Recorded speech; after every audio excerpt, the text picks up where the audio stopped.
Hey, welcome to the podcast. This is The Surge Effect, and I'm your host, Mike Surge. This podcast will be talking about anything and everything, life in general to current events and past events, and all things about this beautiful and wonderful world that we live in. And this podcast, well, it'll probably have an effect on you.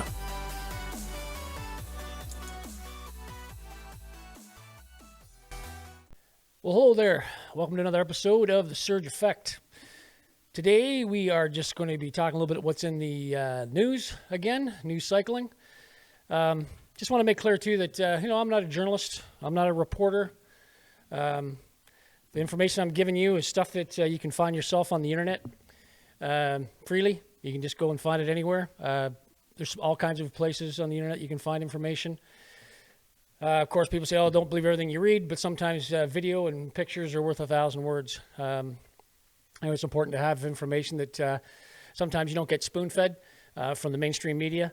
Sometimes it's nice to find information somewhere else. Like I said in previous podcasts, if you haven't paid any attention to the House of Commons or watched any of the ongoings in the House of Commons, you will not know what's really going on in the world, especially in your own country. It's important to hold the members of Parliament that we vote in, hold them to task.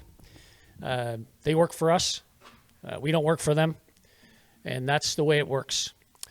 So the best way to hire and fire these individuals is at the polling stations. I highly recommend getting their email addresses, phone numbers, web pages, and go from there. And then you can obviously always keep in contact with them and see what's going on in your area. And hopefully they have your best interests at heart, because that's what it's all about. Okay, so moving forward, today we're just going to talk a little bit about the Emergency Act, a little bit of the Charter of Rights and Freedoms again, a little bit about democracy, and once again just a little bit about Trudeau.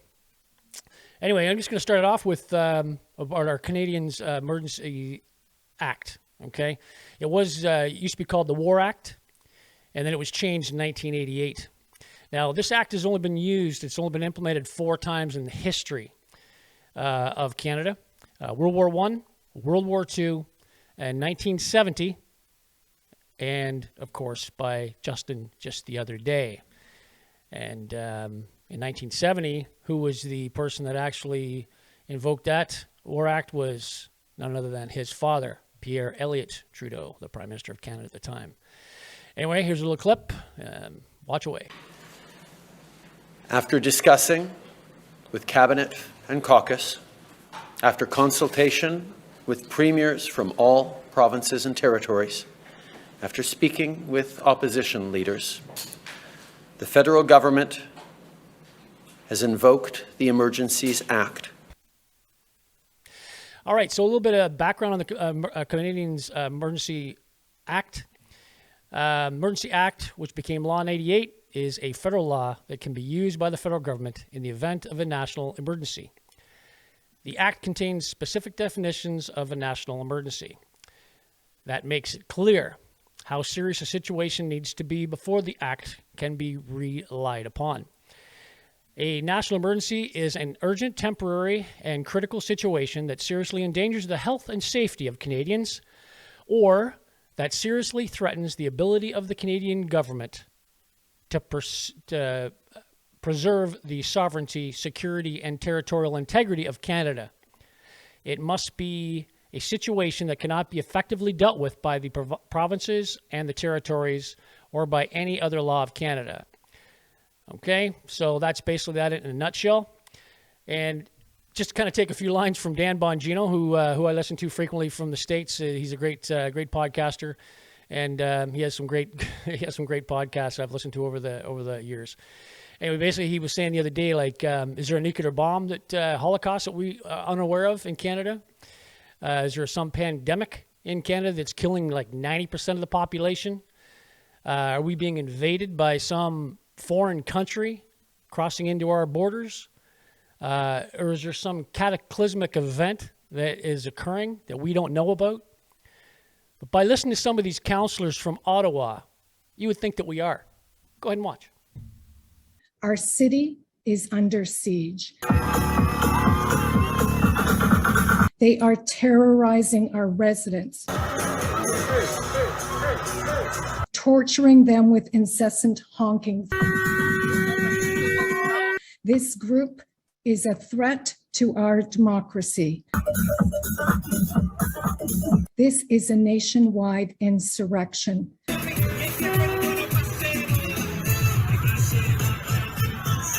This is madness. Madness. This is Sparta! Okay, so we have some Canadian truckers in Ottawa who are peacefully protesting for their freedoms given to them by the Charter of Rights and Freedoms. For that, this government invokes the Emergency Act, previously known as the War Act.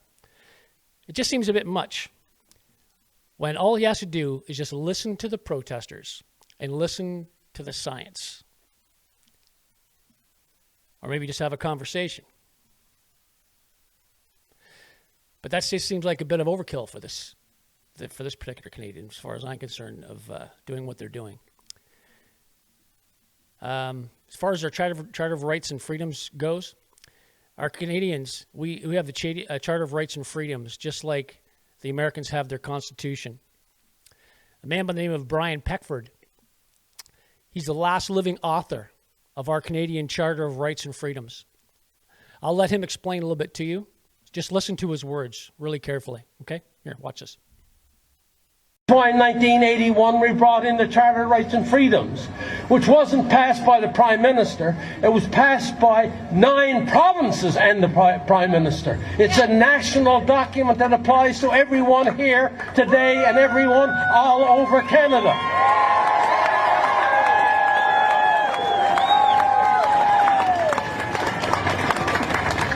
So understand, except for the creation of the country in 1867, the Charter of Rights and Freedoms is by far the most important document in the history of our country, since we were a country. It is the most important one because it applies to you and me equally. Yes. Every individual on this planet is unique.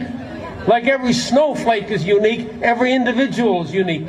And therefore, when you get a document which says that I have these freedoms and I have these rights, that means every single one of us, from Defino to Iqaluit to Bonavista to the Niagara Peninsula, every Canadian is equal and has equal rights before the law.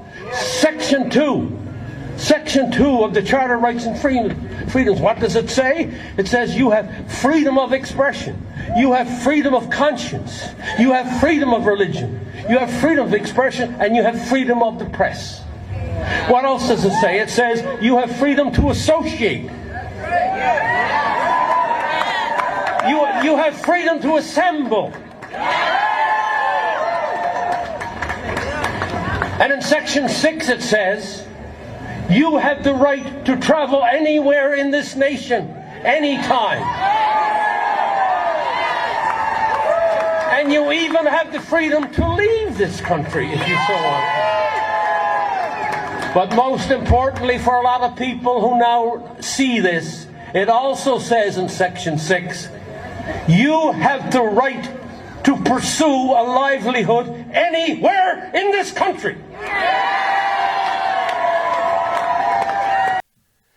To show you how powerful our Charter of Rights and Freedoms really are, this government paid Omar Khadr $10.5 million because his rights were violated.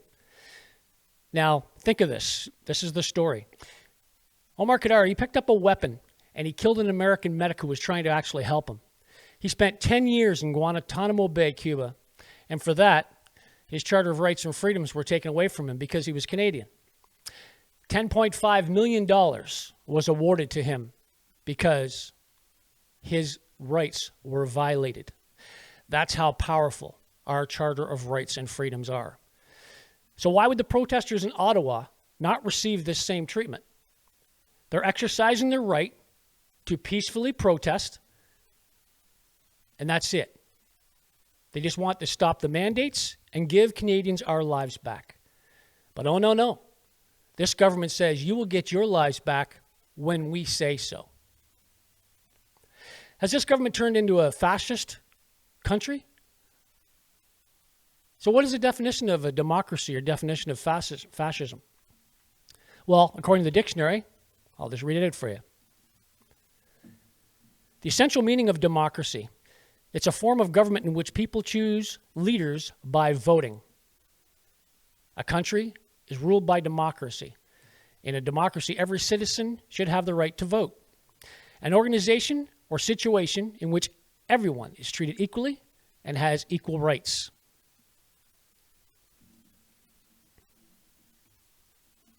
Okay, so the definition of fascism is: it's often capitalized a political philosophy, movement, or regime, such as that of the fascisti,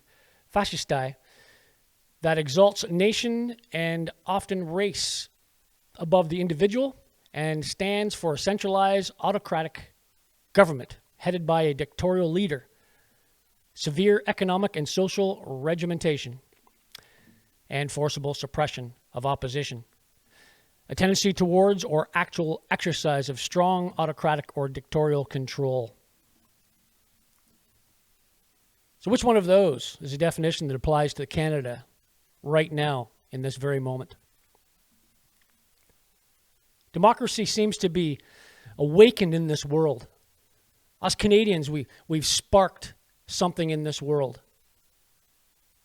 If you look what's going on in places like Italy, Paris, Germany, and Australia, this is going on. Have a look. And angry. Tens of thousands of protesters file onto the lawns of Parliament House. Why are you here today? I'm a grandmother. I'm here for our children. Marching along Commonwealth Bridge to the doorsteps of power. One of the biggest protests the capital has seen in years. Do you guys want to run a country? How about listening to people? The entrance was barricaded. One protester tried to run up the hill but was quickly arrested. Some police were surrounded. Others welcomed. Weeks of rallies with a...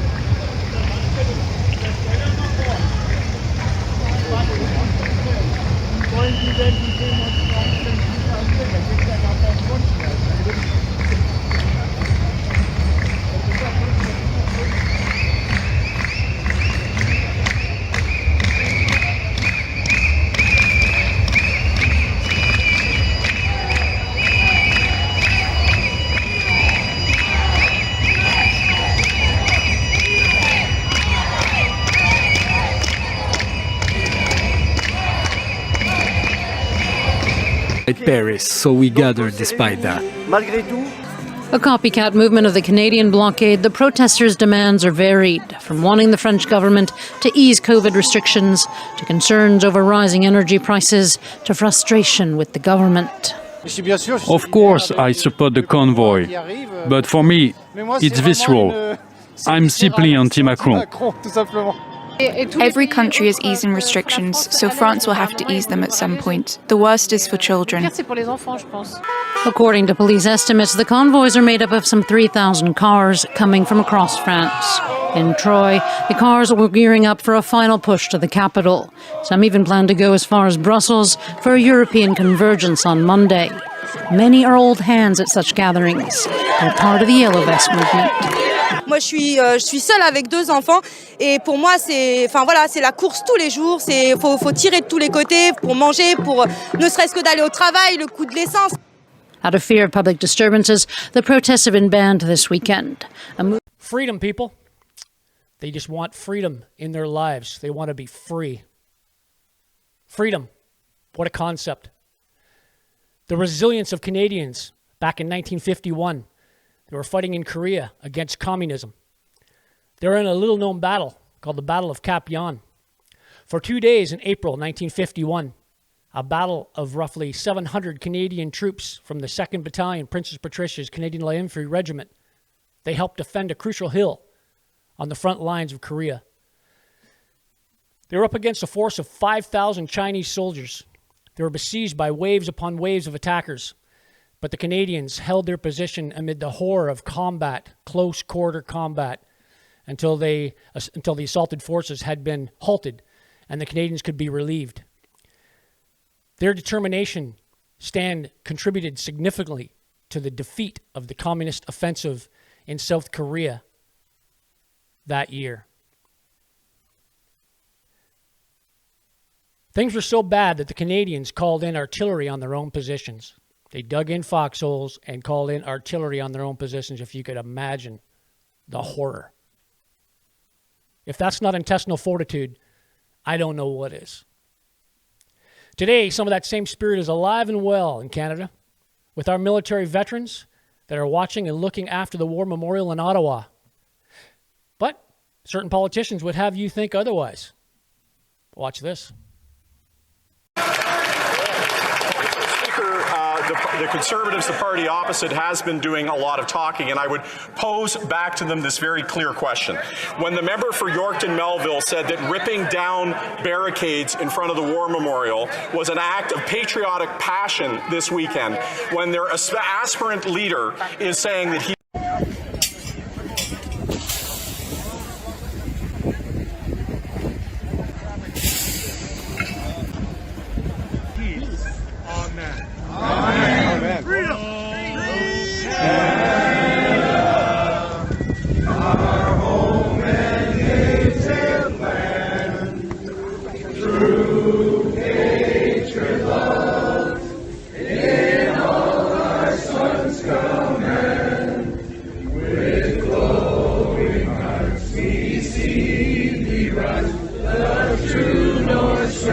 Sometimes things aren't what they seem or what is told, even in the House of Commons by elected officials.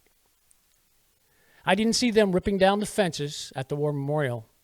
They carried the fence away and placed them in piles. These men served this country. They have honor and duty and integrity. These words mean something to them. They could not or would not rip down the fence around this War Memorial.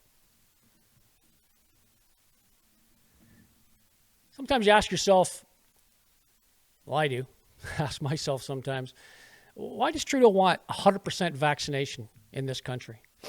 As they said in the House the other day, there's like 90% vaccination in this country. He wants 100% vaccination? Once again, that seems a little overkill as well. But why? Ask yourself why. Here's a little short clip I'd like you to have a look at. You've probably never seen it before, and you may never will. The old saying goes, follow the money. Watch this clip. And let's do the last one, 15 U.S. Code Section 19, the interlocking directorates. This is one that says that you are not allowed to get companies that actually have competing interests to get together and fix prices. That's racketeering. It's all those nasty things. And guess what we have? We have Pfizer and Moderna and Anthony Fauci, all of them financial interested. We have Justin Trudeau. Oh, Dave, you're not going to be mean to a Canadian. They'll go, hey. Well, yeah, I am. I'm going to be mean to a Canadian because here we go. Justin Trudeau, who actually failed to disclose to any Canadian that the Canadian government gets a kickback for every one of the Pfizer and Moderna shots because Acuitas and Arbutus Pharmaceuticals, both out of British Columbia, are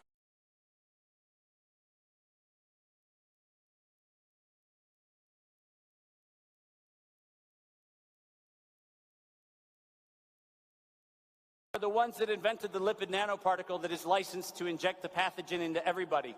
Canada wins every time there's a shot, which may explain why Justin Trudeau ordered 10 times more vaccines than there are Canadians, including the moose. Why would we need 10 times more doses than the sum total of all of Canada plus the moose? Well, it turns out it's racketeering. Because if I'm getting a kickback for every dollar I spend, guess what I get to do? I get to pocket a whole lot of money from all over the world, which is exactly what happened.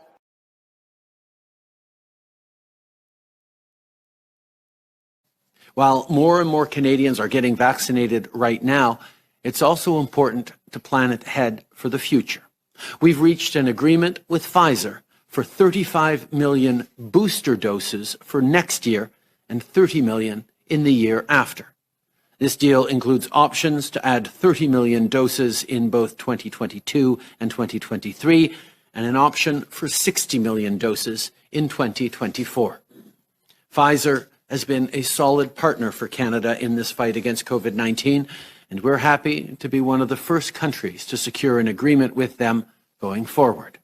These boosters will be the latest version of the Pfizer vaccine based on research and testing, and they will help us keep the virus under control. And the work doesn't end there either. We're on ongoing discussions with other vaccine manufacturers about their plans for booster shots, too. That's quite something when you see someone present it in that fashion, and you don't really hear it in the mainstream media because it's not presented in the mainstream media what's actually going on behind the scenes. So sometimes when you do follow the money, you realize, okay, so that explains a lot of information that I don't really have, because knowledge is power.